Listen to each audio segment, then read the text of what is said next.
Hey guys, welcome back. So today we're back out at the range. Today we're going to talk about the XDS 9mm. Recently there was a recall on these pistols from Springfield because of a problem with the handgun that could create an unsafe condition. I'll show you what that condition was. Anyway, this is Joe from 13C Gun Reviews, also a contributing author on thebankswitch.com. Joe sent his XDS 9mm in for service. I did not, so we can show you before and after.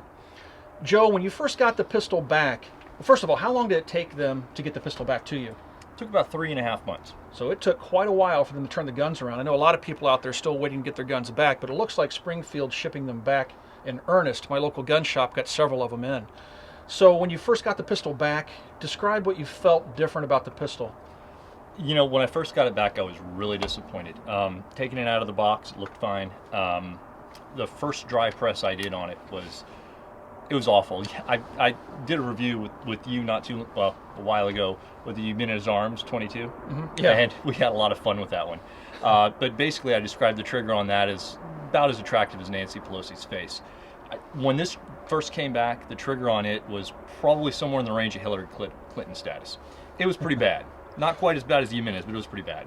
So I had read some things where people have gotten them back and had similar issues. So I was watching a movie that night, and I just dry pressed for several hundred repetitions and got the trigger to something that's at least was somewhat acceptable coming into an article I wrote the other day on 13cgunreviews.com. So one of the things that people have been saying on the discussion forums, XDS, or not XDS Talk, XD Talk, they have an XDS forum, they were saying that you need to break the gun in again. And which I never had to break mine in to begin with. My trigger was pretty decent, if you can call it decent, right out of the box when I first got it. So you basically had to go through 200 repetitions just to get the trigger to where it is now. And we measured the trigger pull weight on my non-fixed version. It was right at 7 pounds. And after 200 repetitions on the trigger press, he has, what was it, 7.5 pounds? So about a half pound. 7.5 pounds. That was about 200 repetitions. That was prior to that article that I had wrote. And then since then, I put at least another 200 on it. So would you say it dropped considerable pull weight? It did. It had to have dropped at least a pound, maybe a pound and a half. It's a considerably lighter now than it was when I first got it back, and some of that sponginess that I described has gone away. Yeah, I would say that we both have been out here, press the triggers on these pistols, comparing them back and forth, and I'd say it's pretty comparable. Just a standard deviation you would find in any factory gun on the wall. Some are going to have 5-pound triggers, some are going to have 6. Some may have almost 7-pound trigger pulls, but these are definitely within the range of, I think, would be normal quality controls. Although I still think that the trigger on this one is a little bit more crisp in terms of the release. I would agree. The trigger on yours is reminiscent of what mine was before I sent it back. The take-up in this one is a little grittier, even still a little spongy. That one, the take-up isn't remarkable.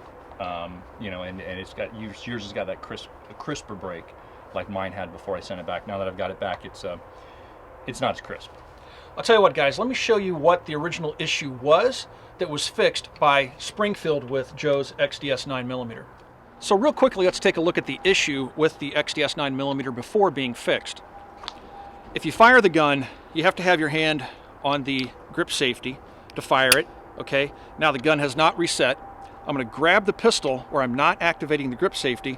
I'm going to pull the slide to the rear and let the gun go home. That time the trigger reset. You saw the trigger go forward. So it's not consistent, the problem, at least with this particular pistol. I'm going to try it one more time.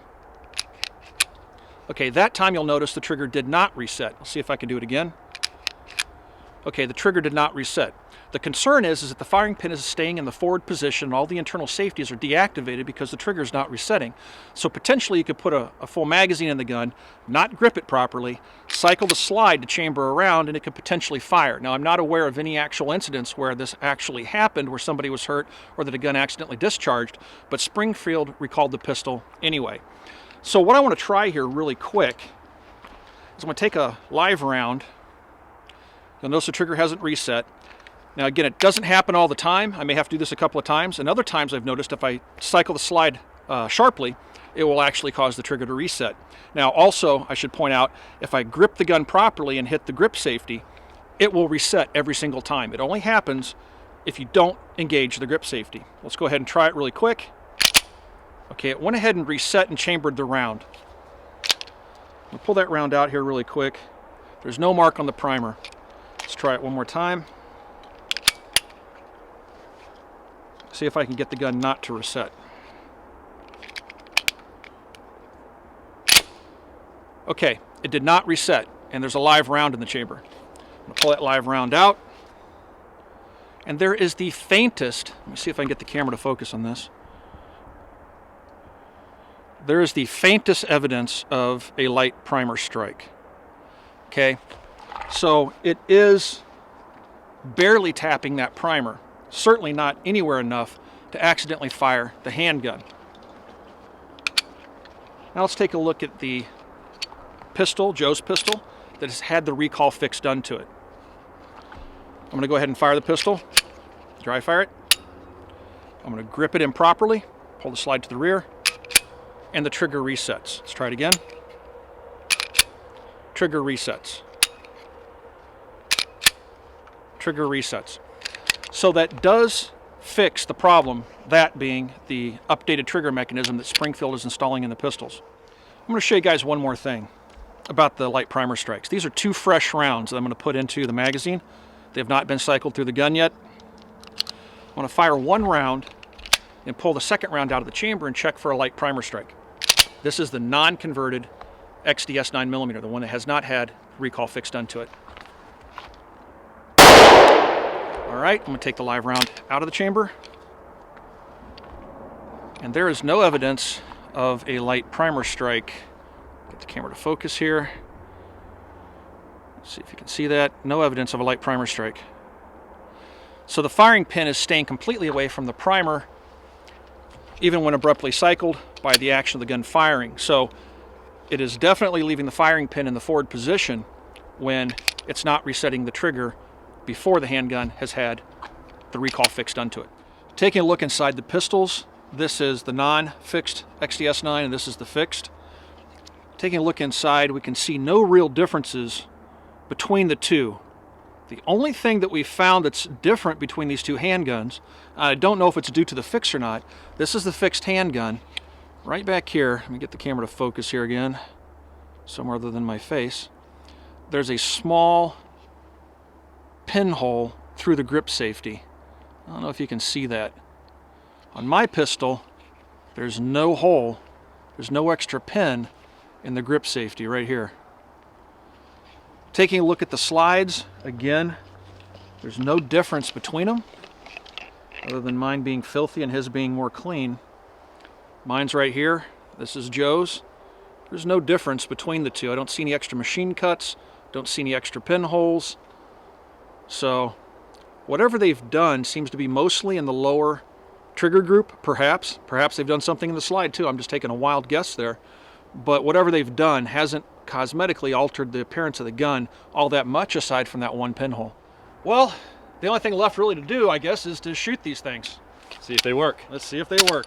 I know mine works.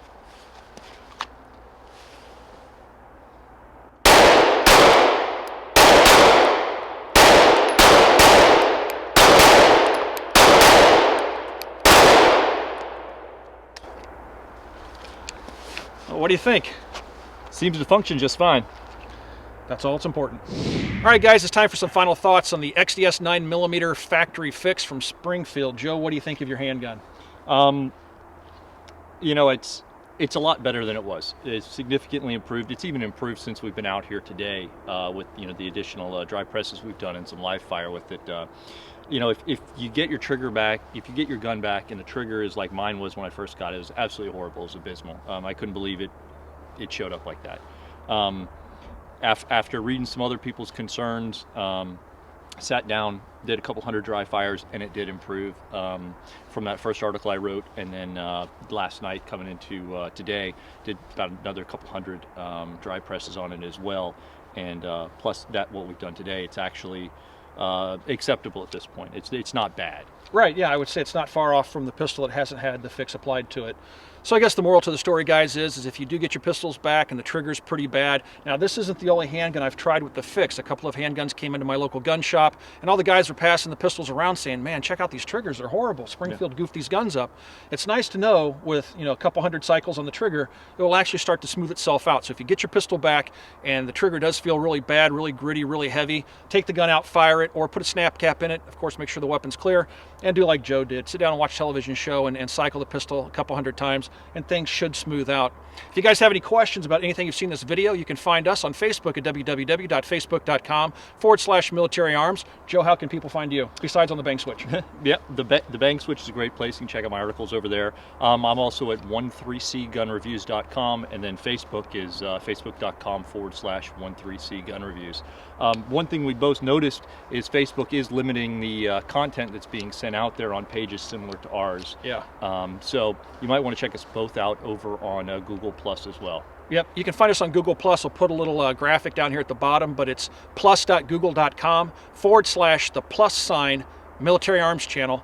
And you're still waiting for your domain. My unique link is still pending with their site, but you can go to 13cgunreviews.com, and all the links to the YouTube channel, Google Plus, Twitter, Instagram, all that'll be on there. Great. Thanks for watching, everybody. We'll talk to you guys soon. Take care.